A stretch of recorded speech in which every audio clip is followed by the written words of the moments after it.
On the liturgical calendar, we don't get a lot of time to bask in the warm glow of the silent night, with the twinkling stars and the animals cooing along with the baby. We move right along to the Magi, bringing their gifts from afar, being called by Herod, then warned in a dream to go home by a different road. We learn a lot from those first 12 verses in Matthew chapter 2, the verses that Bill read for us this morning. We learn that the birth of Jesus was for the Gentiles as well as for the Jews. We learn that Herod is a cold and a calculating leader, willing to feign paying homage to Jesus in order to kill the one that people are already calling a king. We learn that the proper gifts to bring to a baby when it's born are gold, frankincense, and myrrh. We learn that God is going to protect Jesus at all costs. We know that Joseph and Mary are warned in a dream, and so we know that God is with Jesus. We learn a lot from the first 12 verses in Matthew chapter 2, but the story doesn't end after those 12 verses. Verse 13. The first family with their newborn child were told to flee all the way to Egypt to go hiding from Herod.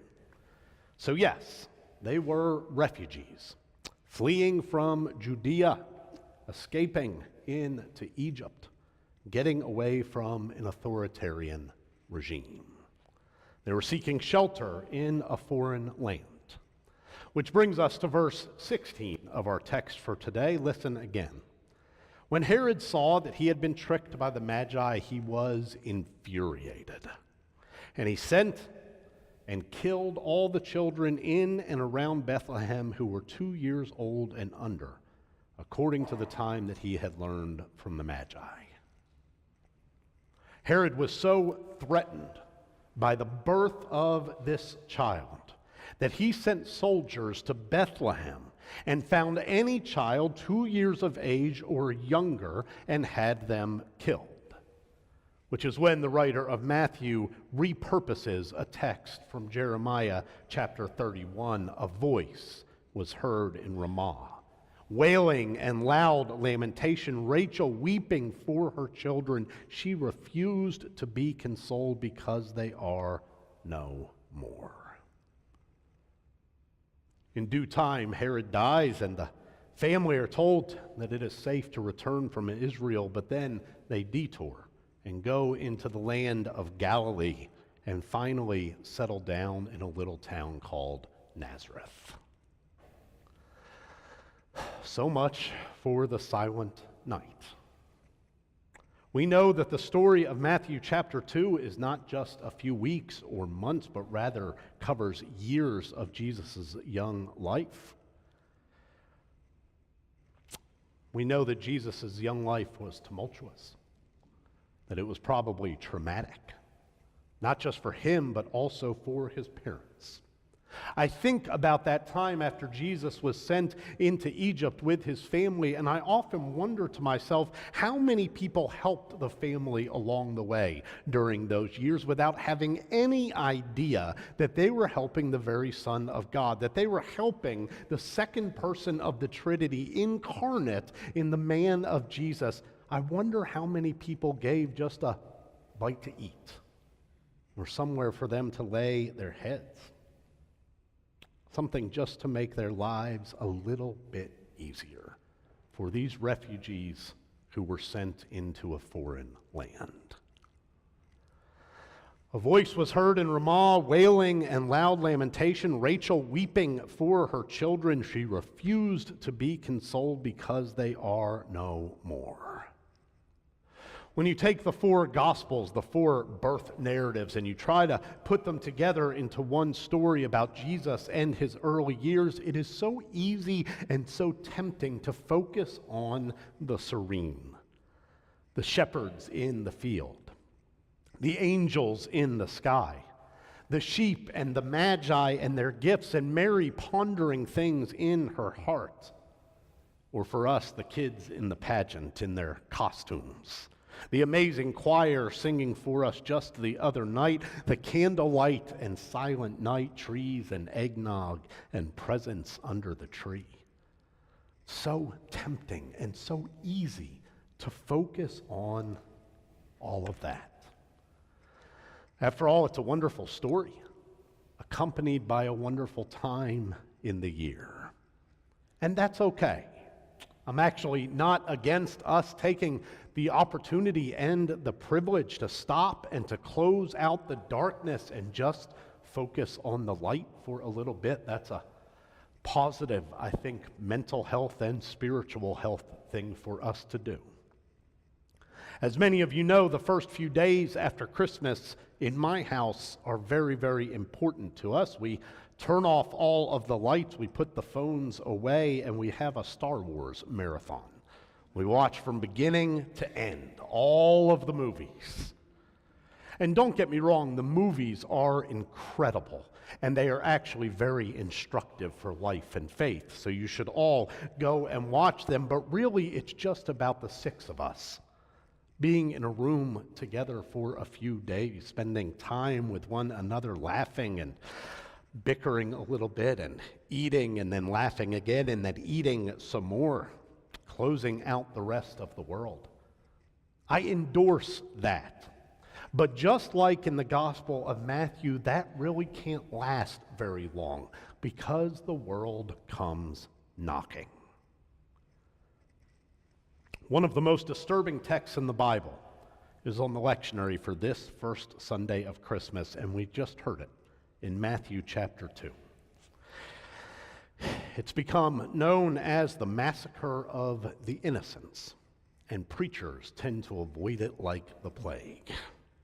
Even generous historical estimates based on population put the number of male children around the age of 2 or less in and around Bethlehem at well under 100 children.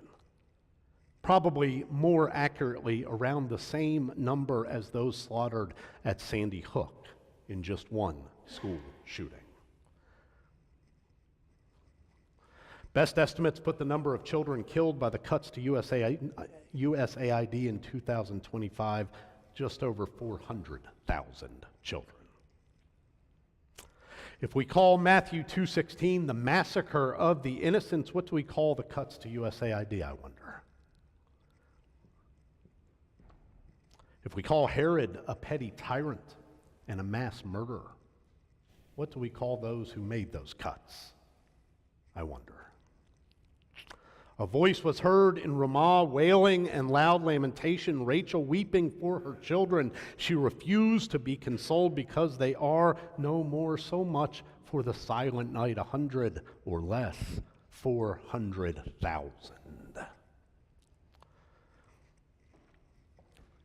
Here's what I find remarkable about the birth narratives. Mary and Joseph simply do what they are told the whole time. Not by worldly standards or by the authorities, but rather what they are told to do by God. When Mary is told that she is pregnant, she says, "Let it be." When Joseph is told to take Mary as his wife, even though she is pregnant, he simply does so. And then they go from Judea to Bethlehem, to Egypt, to Israel, and finally to a little town in Galilee called Nazareth. And all along the way, they trust in the providence and in the protection of God. This week, we will turn our calendars from 2025 to 2026. And as much as we would like to stay in the silent night that we have found during these days, the new year is rushing toward us. And the world is always full of Herods, and it is full of Caesars, and it is full of Palpatines and Vaders. Sorry, I told you I watched Star Wars all week. But there's also this little child.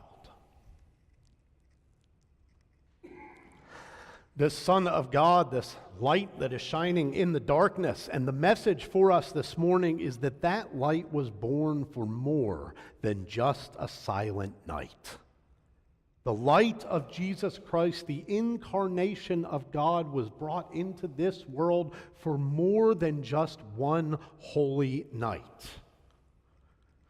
For Rachel's cries and for her outrage, for our tears and for our laughter, for our struggle for justice and for our shame when we choose the side of Herod. The light of Christ is not a single night, it's not a single season. It's not caught in a song or in candlelight. The light of Christ is an all-encompassing force in our lives, if we would just choose it. Christ is here for you and for me, in our best moments and in our worst. Christ is here for you and for me when we are filled with joy and when our hearts sing and when we shout out joy to the world. And the light of Christ is here for you and for me when our hearts are torn in two.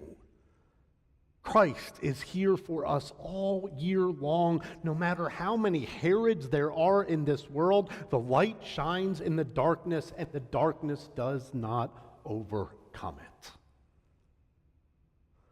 Just the other night, these pews were filled with people, smiling and dressed to the nines, singing songs and listening to music that was miraculous.